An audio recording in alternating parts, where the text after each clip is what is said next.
আসসালামু আলাইকুম রহমতুল্লাহি ওয়া বারাকাতুহু। আশা করি আপনারা সকল ভালো আছেন, ভালো থাকবেন, এই সুস্থতা কামনা করি। ডায়মন্ড হারবার ব্লক জমিয়ত উলামা হিন্দের পক্ষ থেকে আমি গুনাহগার ইব্রাহিম, সীমিত জ্ঞানের মানুষ, সমস্ত ইমাম সাহেবানকে জানানো যাচ্ছে যে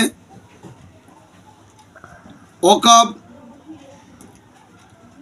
প্রস্তাবিত ওয়াকফ সংশোধনীয় বিল প্রত্যাহারের দাবিতে জমিয়ত উলামা হিন্দ আগামী 28শে নভেম্বর 2024 বৃহস্পতিবার কলকাতার ধর্মতলা রানী রাসমণি এভিনিউতে বেলা 12টায় যে সমাবেশের ডাক দিয়েছে, উক্ত সমাবেশে অংশগ্রহণ করে কেন্দ্র সরকারের প্রস্তাবিত ওয়াকফ সংশোধনীয় বিল প্রত্যাহারের দাবিতে গণতান্ত্রিক পদ্ধতিতে আমরা জমা হয়ে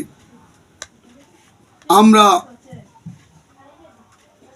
আমাদের হাতকে শক্তিশালী করে এই কালা কানুনকে বাতিল করার জন্য সোচ্চার হব ইনশাআল্লাহ। এই পরিপ্রেক্ষিতে আজ পবিত্র জুম্মার দিনে প্রতিটি ইমাম সাহেব পবিত্র কালামুল্লাহ শরীফের ওই কথাকে স্মরণ করবেন, বিসমিল্লাহির রহমানির রহিম, লান তানালুল বিররা হাত্তা তুনফিকু মিম্মা তুহিব্বুন ওয়া মা তুনফিকু মিন শাইইন ফাইন্নাল্লাহা বিহি আলিম। অর্থ হলো, আল্লাহ কিছুতেই প্রকৃতপক্ষে তোমরা কিছুতেই প্রকৃতপক্ষে কল্যাণ লাভ করতে পারবে না যতক্ষণ পর্যন্ত তোমরা তোমাদের পছন্দীয় প্রিয় মাল আল্লাহর রাস্তায় খরচ না করবে। আল্লাহ সম্পর্কে অবগত এবং আল্লাহ বেখবর নন। বন্ধুবর্গ, প্রিয় নবী হুজুর সাল্লাল্লাহু আলাইহি সাল্লামের মুখনিসৃত বাণীতে জানা যায়, উহুদের যুদ্ধ সময় এক ইহুদি রসুলের সাহাবীর মাধ্যমে যুদ্ধে যাওয়ার আশা পোষণ করলেন। তাই সাহাবীর মধ্য দিয়ে হুজুর সাল্লাল্লাহু আলাইহি সাল্লামকে বললেন, সাইয়্যিদুনা নবী সাল্লাল্লাহু আলাইহি সাল্লাম, আমি যদি মারা যাই আমার 7টি বাগান আমি আপনার প্রতি সুপর্দ করলাম, কারণ আমি জানি আপনি সাদিক, আপনি আল আমিন। আল্লাহ রসুল সাল্লাল্লাহু আলাইহি সাল্লাম ওই 7টি বাগান প্রিয় নবী সাহাবাদের মধ্য দিয়ে মুসলমানদের মধ্যে ওয়াকফ করে দিলেন, যা ওয়াকফে লিল্লাহ হলো। আল্লাহ নবীর কাছের সাহাবী হযরত তালহা রাদিয়াল্লাহু তাআলা আনহু তিনি কি করলেন কিনা, মসজিদ নববীর পশ্চিম দিকের তার বাগান ছিল, সেই বাগানে সুমিষ্ট পানির কুয়া ছিল। সে আল্লাহ নবীর পরে কে বললেন, ইয়া রাসূলুল্লাহ, আমার এই বাগানটা অফ করতে চাই। আল্লাহ রাসূল বললেন, বাগানটা তোমার বংশধরের উপরে, খানদানের উপরে অফ করো, আর বাগানের ফসলাদি রাহে লিল্লাহ করো। তখন থেকে আমরা বুঝতে পারলাম ওয়াকফ দু প্রকার, এক ওয়াকফ বিন আওলাদ আর একটা হলো ওয়াকফে লিল্লাহ। ভাই, আমরা জানি এটা কোনো রাজনীতি নয়, দলমত নয়। ওয়াকফ আল্লাহ রসুল ইসলামের থেকে জামানা থেকে চলে আসছে। তাই ভারতবর্ষে মুসলিম রাজা বাদশারা 850 থেকে 900 বছর রাজত্বকালে তারা অনেক সহায় সম্পত্তি রেখে গেছে। জরিপনেই আমরা জানতে পারি ভারতবর্ষে 1,33,00,000 একর জমি, পশ্চিমবাংলায় প্রায় 28.5 লক্ষ বিঘে জমি। উল্লেখযোগ্য Raj Bhavan, Eden garden, right house building এবং শিউড়ি স্টেশন এবং হাজার হাজার একর রেলওয়ে জমি পড়ে রয়েছে।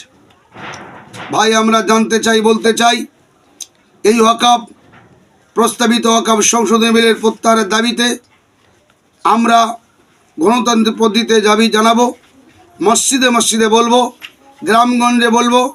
যদি আমাদের এই কালা কানুন আমাদের মধ্যে পাশ হয়ে যায় তাহলে আমরা কতটা ক্ষতিগ্রস্ত হব। তারা যে বিল আনতে চাচ্ছে, যে বিলে বলা হয়েছে মুসলমান কমিটির সঙ্গে 2 জন হিন্দু, 2 জন সুন্দরী যুবতী মেয়ে থাকবে, এটা আমাদের পক্ষে মেনে না কখনো সম্ভবপর নয়। তারপরে সমস্ত ক্ষমতা হস্তান্তর করা হবে ডিএম অর্থাৎ ডিস্ট্রিক্ট ম্যাজিস্ট্রেট ওপরে। তিনি যদি মনে করেন তার কাছে যে কোনো তথ্য গেলে মসজিদ কাল তালা মেরে দেবে আর যতক্ষণ পর্যন্ত ইনকোয়ারি না হবে। তো সেই জন্য ডিএম দ্বারাই পরিচালিত, এটা আমাদের জন্য অত্যন্ত। ডিএম কখন ঠিক করে দেবে নামাজ পড়বো, কখন ঠিক করবে নামাজ পড়বো না, এটা তো সম্ভবপর নয়। সেই জন্য এর জন্য প্রতিবাদ হওয়া দরকার। সেই জন্য ভাই ইমামদেরকে বলবো, ঈদগাহ কমিটিকে, মসজিদ কমিটিকে, কবরস্থান কমিটিকে, পীরস্থান কমিটিকে বলবো, ভাই মসজিদ থাকলে তো তবে তো ইমামতি নামাজি, মাদ্রাসা থাকলে তবে তো পড়ুয়া পড়বে, শিক্ষকরা পড়াবে, ঈদগাহ থাকলে তবে তো নামাজ পড়বো।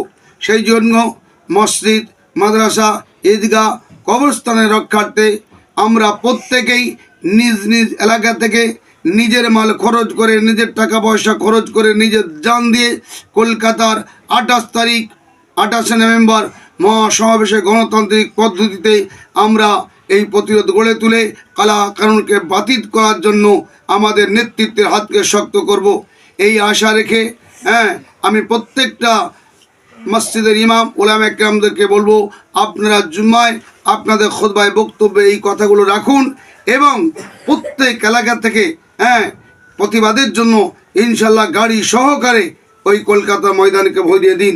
এই আশা রেখে আমি আমার সংক্ষিপ্ত বক্তব্য শেষ করলাম। আমার সীমিত জ্ঞানের মানুষ, বলার মধ্যে ত্রুটিকে ক্ষমা করে দেন। আপনারা ওলামা কেরাম আপনাদের গভীর জ্ঞানের তথ্য থেকেই আপনারা আমের সামনে সুন্দরভাবে বক্তব্য পরিবেশন করে উদ্বুদ্ধ করুন। আল্লাহ হাফিজ। আসসালামু আলাইকুম রহমতুল্লাহ।